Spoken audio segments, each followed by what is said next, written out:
J'ai le plaisir de donner la parole à Monsieur Khaled Khiari.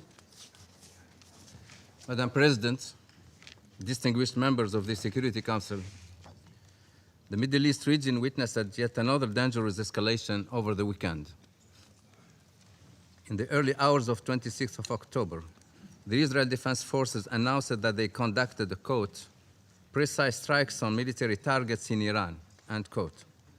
Facilities that Israel said were missile manufacturing, which included Iran's surface-to-air missile arrays and Iranian aerial capabilities.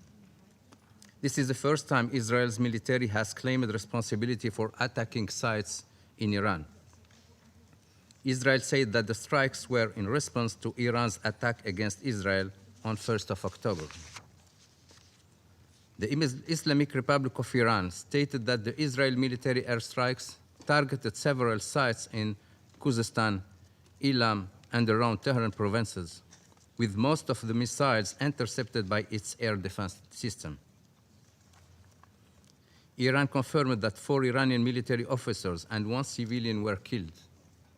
According to the General Staff of Iran's armed forces, the attacks caused limited and minor damage to several radar systems. The latest exchange of attacks between Israel and Iran risks plunging the region into the unknown at a time when we urgently need de-escalation on all fronts. I echo the Secretary General's condemnation of all acts of escalation. These acts must stop. Belligerent and threatening rhetoric must cease. Both sides must stop testing the limits of each other's restraint and act in the interest of peace and stability for the region. Madam President, the past year has unleashed untold suffering for people across the Middle East. Tomorrow, this Council will receive a detailed briefing from Special Coordinator Tor Wennesland on the latest developments in Israel and the occupied Palestinian territory.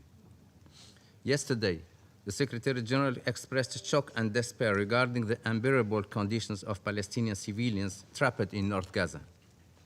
The levels of death, injury, and destruction in the north are harrowing. Civilians are stuck under rubble. The sick and wounded are going without life-saving health care. Families lack food and shelter, amid reports of them being separated and many people detained. The postponement of the final phase of the polio vaccination campaign in northern Gaza is putting the lives of thousands of children at risk. Living conditions in North Gaza, especially in around Jabalia, Beit Lahia, and Beit Hanun, are becoming untenable.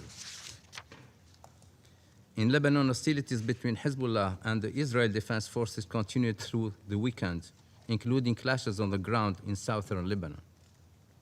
The Lebanese Ministry of Public Health reported 28 fatalities in southern Lebanon on 27 and 28 October, while 5 IDF reservists were reported killed on 26 October.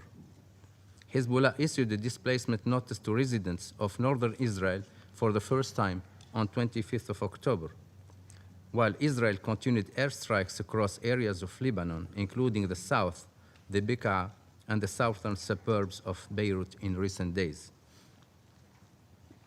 I repeat the Secretary General's consistent calls for immediate ceasefires in Gaza and Lebanon, for the immediate and unconditional release of all hostages, and accountability for crimes under international law.